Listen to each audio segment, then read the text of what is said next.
پہلی لہر کرا کولون لو کی سربراہی میں تھی۔ ترکی زبان میں کالی بکریوں کے مالک کو کرا کولونیو لو کہا جاتا تھا۔ کرا کولونیو لو 14ویں صدی عیسوی کے دوران مرکزی انطولیہ اور شام سے نکلے اور آذربائیجان میں جا بسے۔ 1380 کے آتے آتے ان کے قائد کرا محمد نے موصل، سنجارا اور یرزوم پر اپنا اقتدار قائم کر لیا۔ کرا محمد نے محض نام کے لیے مصر کے مملوک سلاطین کو اپنا محافظ قرار دیا اور مملوک سلطان برکوک کا نام اپنے نام کے ساتھ جمعہ کے خطبات میں لینے کا حکم دیا۔ سن 1399 میں کرا محمد کا انتقال ہو گیا۔ کرا یوسف اس جانشین بنا۔ اسی سال تیمور نے فارس پر حملہ کیا۔ آذربائیجان اور مشرقی اناطولیہ کی جانب پیش قدمی کرتے ہوئے یوسف سے مطالبہ کیا گیا کہ وہ ہتھیار ڈال دے، لیکن کرا یوسف نے تیمور کے خلاف مزاحمت کی اور شکست کھا گیا اور مغرب کی جانب فرار ہو گیا اور عثمانیہ سلطان بایزید اول کی پناہ میں آ گیا۔ تیمور نے بایزید سے مطالبہ کیا کہ وہ کرا یوسف کو اس کے حوالے کر دے، لیکن بایزید نے انکار کر دیا۔ عثمانیہ علاقوں میں کرا یوسف کا فرار ہونا اور عثمانیوں کی اسے تیمور کے سپرد کرنے سے انکار کرنا، یہی وہ وجوہات ہیں جن کی وجہ سے 1402 میں انقرہ کی جنگ ہوئی۔ تیمور کی وفات کے بعد کرا یوسف واپس ہوا اور اپنی حکومت پھر سے قائم کی۔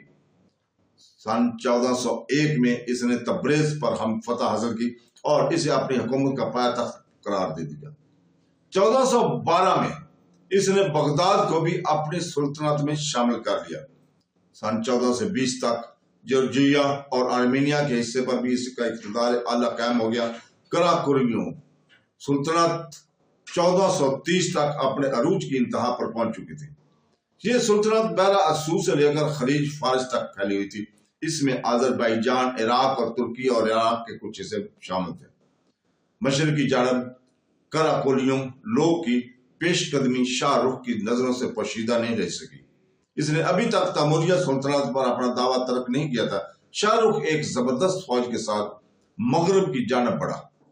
کرا یوسف کی جانشین کرا اسکندریہ کو مار بھگایا اور کرا کولونیو لو کو ایک اور شہزادے جہاں شاہ کو تبریز کے تخت پر بٹھایا۔ سن 1447 میں جب شاہ رخ کا انتقال ہو گیا تو جہاں شاہ نے سمرقند میں جمہوریہ دربار سے اپنی وفاداری ترک کر دی اور اپنی آزادی منوا لی۔ اس نے سلطان اور خان کا لقب اختیار کیا۔ سارے ترکوں، ایرانیوں اور منگولوں کی نگاہوں میں اپنی حکومت کو جائز ٹھہرانے کے لیے ضروری قدم اٹھائے۔ کرا کولونیو لو سلسلہ کے تمام حکمرانوں میں بلا شبہ جہاں شاہ سب سے عظیم حکمران تھا، صرف اپنی فوجی کامرانی کی وجہ سے ہی نہیں بلکہ وہ فنون لطیفہ، ادب اور فن عمارت سازی کا سرپرست بھی تھا۔ اس نے تبریز کو خوبصورت مساجد مدارس سے سجا دیا۔ اس کی بنائی ہوئی نیلی مسجد آج بھی تبریز میں اس شان سے کھڑی ہے۔ یہ زمانہ فارسی کا زرین عہد تھا۔ مشہور شعراء اور ادبا کئی مربی آور اور ولی تھا۔ جہاں شاہ اسنا عشری فقہ کا ماننے والا تھا، صفویوں نے ایران اور عراق میں اس کے مراث کو اپنایا۔ 1478 میں اس کے وارثین سے ایک شاہ کلی ہندوستان فرار ہو گیا۔ اس نے گولکنڈہ جنوبی ہند میں کتب شاہی سلسلہ کی بنیاد رکھی۔ جنوب ہند کے درباروں میں اسنا عشری فقہ کو سرپرستی حاصل تھی۔ 17ویں صدی عیسوی کے دوران اسی وجہ سے مغلوں اور صفویوں کے درمیان کشیدگی برقرار رہی۔ جہاں شاہ اپنے حریف قبیلہ حق کولون لو کے ساتھ ہونے والی ایک جنگ میں مارا گیا۔ ترکی زبان میں اک کولونیو لو کا مطلب ہے سفید بھیڑ۔ اکن کولون لو کی ہجرت ترک قبائل کی دوسری بڑی نقل مکانی ہے جو کہ ترکوں کے مرکزی علاقہ اناطولیہ سے مشرق کی سمت نکلے۔ کرا کولون لو جن علاقوں پر قابض تھے ان کے مغرب میں حق اک کولون لو کے علاقے آتے تھے۔ ان میں جدید پرزروم اور الفا ماردین سواس بھی شامل تھے۔ چونکہ دونوں قبائل ایک دوسرے کی پڑوسی تھے، اسی لیے گھوڑوں کی چراغاہوں کو لے کر آپس میں تنازعات سے آیا کرتے تھے۔ اپنے چچا زاد عثمانی بھائیوں کی طرح اک کولون لوگ کے قبیلے والے بھی قضا کے جذبہ سے سرشار تھے۔ اسی جذبہ کے تحت وہ بازنطینی علاقوں میں گھس پڑے اور بحیرہ اسود کے کنارے واقع تربیزندہ جا پہنچے۔ جب تیمور نے کرا کولون لوگ کے علاقوں پر حملہ کیا تو اک کولون قبیلے نے تیمور کا ساتھ دیا۔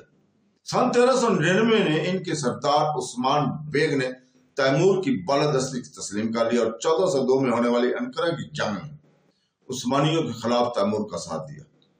تیمور کے انتقال کے بعد بھی عثمان بیگ نے تیموریہ دربار سے اپنی وفاداری برقرار رکھی اور مشرق میں اپنے پڑوسی کرا کولون لوگ کے خلاف سرگرمیاں جاری رکھی۔ اک کولون لوگ ایسے علاقوں پر قابض تھے جہاں بسا اوقات مصر کے مملوک، وسط ایشیا کے تیموریوں اور ترکی کے عثمانیوں کے مفادات آپس میں ٹکراتے تھے۔ عثمان بیگ اپنے دو بیچ انتہائی چلاکی سے استعمال کرتے تھے۔ ان کی فوجی مہموں کی وجہ سے جلد ہی کافی لوگ اس کے پیچھے ہو گئے۔ اس نے اپنی سرحدوں کو وسیع کیا، جس لیے اکثر اوقات تیموریہ شہزادوں کی مدد لیا کرتا تھا، لیکن 1435 میں اپنے حریف کراکولیوں لوگ کے ساتھ ہونے والی ایک جنگ میں مارا گیا۔ اس کے بعد اپنی روایت کے مطابق اقتدار کے لیے رسا کشی ہوتی رہی۔ آخر کار سن 1469 میں عثمان بیگ کے پوتے اوزون حسن کی قیادت میں یہ ایک بار پھر اپنے کھوئے ہوئے علاقوں کو حاصل کرنے میں کامیاب ہو گئے۔ اک کولون لو شاہی خاندان کا سب سے مشہور بادشاہ اوزون حسن ہے۔ سفارت اور جنگ دونوں ہی طریقے استعمال کرتے ہوئے اس نے اپنے سلطنت کے سرحدوں کو چاروں جانب سے وسیع کیا۔ اس نے ترزان کے بازنطینی حکمران جو آئس کے بیٹی کوتھرینڈ سے شادی کی۔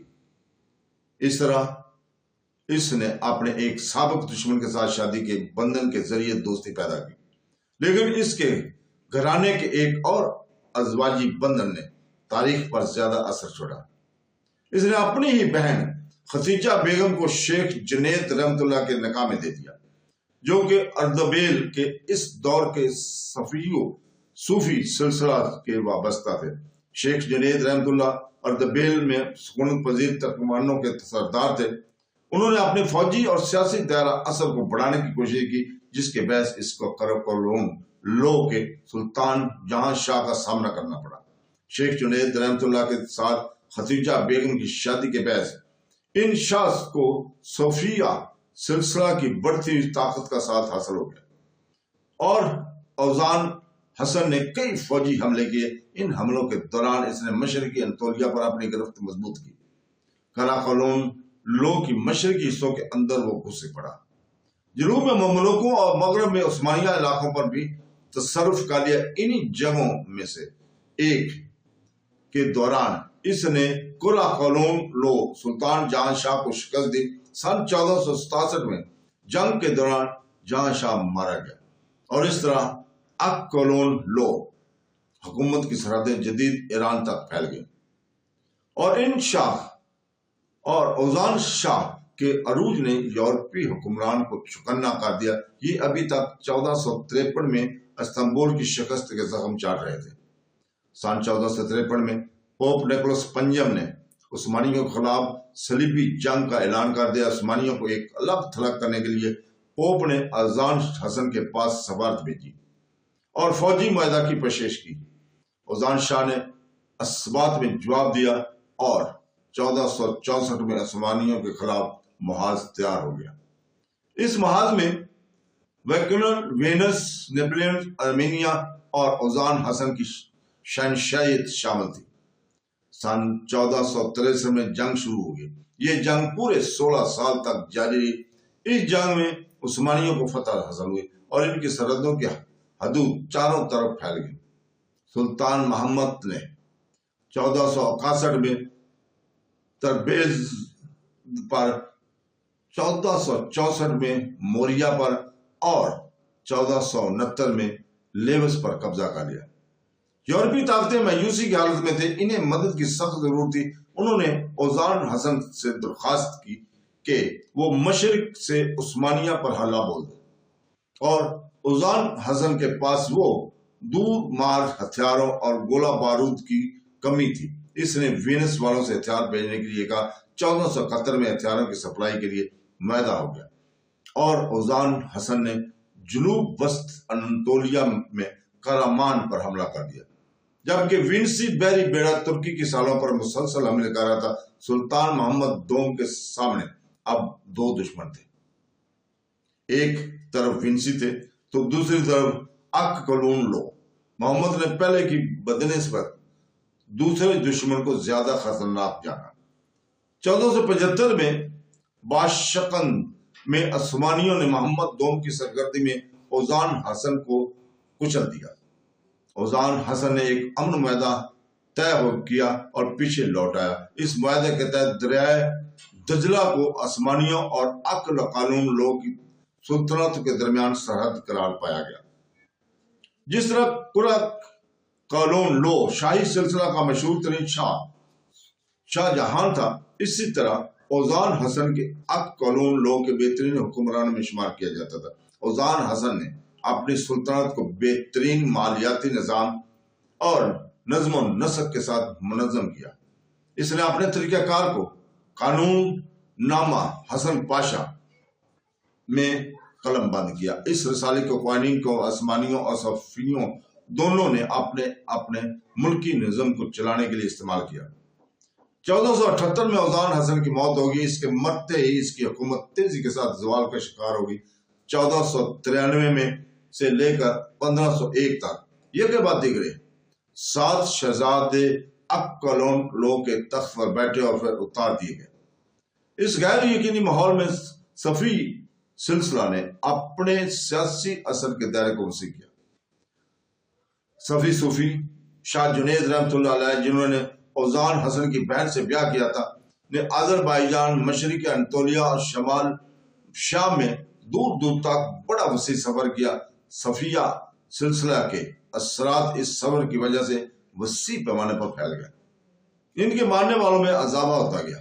ان کے گہرے سیاسی اور مذہبی اثرات کی وجہ سے تسلیم شدہ طاقتوں کے خلاف جنگوں کا ہونا ناگزیر تھا۔ صفوی سلسلہ بھی اپنی فتح یابیوں اور شکستوں سے دوچار رہا۔ شیخ جنید رحمت اللہ کے بیٹے شیخ حیدر اور پوتے شیخ علی نے اس جد و جہد کو جاری رکھا۔ سیاسی وفاداریاں بھی اکثر تبدیل ہوتی گئیں۔ سن 1493 میں جب ترکمنوں کے ساتھ ہوئی ایک جنگ میں شیخ علی مارا گیا تو صفیہ سلسلہ کی قیادت شیخ علی کے بھائی اسماعیل نے سنبھال لی۔ 1501 میں تبریز پر صفیوں کا قبضہ ہو گیا۔ صفوی سلطنت کو جنم ہو گیا۔ صفوی شاہی سلسلے کے بانی اسماعیل کے خون میں ترک اور ایرانی خون کی آمیزش تھی۔ دادا شیخ جنید ترک تھے اور دادی اوزان حسن کی بہن ختیجہ بیگم ایرانی نژاد تھی۔ اس طرح اس نے جہاں صفیہ سلسلہ کی روحانیت میراث میں پائی تو ترکوں کی قبائلی میراث بھی حاصل کی۔ اس کے ساتھ ہی ایرانیوں سے اس کا خون کا رشتہ تھا۔ علاوہ اس کے اس نے حضرت علی رضی اللہ تعالیٰ عنہ کے وارث ہونے کا بھی دعویٰ کیا ہوا تھا۔ اس طرح اس نے ایسا دعویٰ کیا جو کہ مختلف طاقتور میراثوں کا متحدہ مرکز تھا۔ اس طرح اس نے اپنی حکومت کے لیے جواز حاصل کیا۔ یہ جواز جو متحدہ مرکب نہ صرف مذہبی روایت کا حامل تھا بلکہ ایک ایرانی شاہی سلسلوں کی روایت کا آمین بھی۔ اس میں ترک روایات بھی شامل تھیں۔ تو دوستو اس کے ساتھ ہی ہم آپ سے اجازت چاہتے ہیں۔ کل تک کے لیے، کل اسی وقت ہم انشاءاللہ تعالی آپ کے سامنے بیان کریں گے نیکسٹ ویڈیو میں چالڈران کی جنگ۔ تو دوستو کل تک کے لیے اجازت، اللہ حافظ۔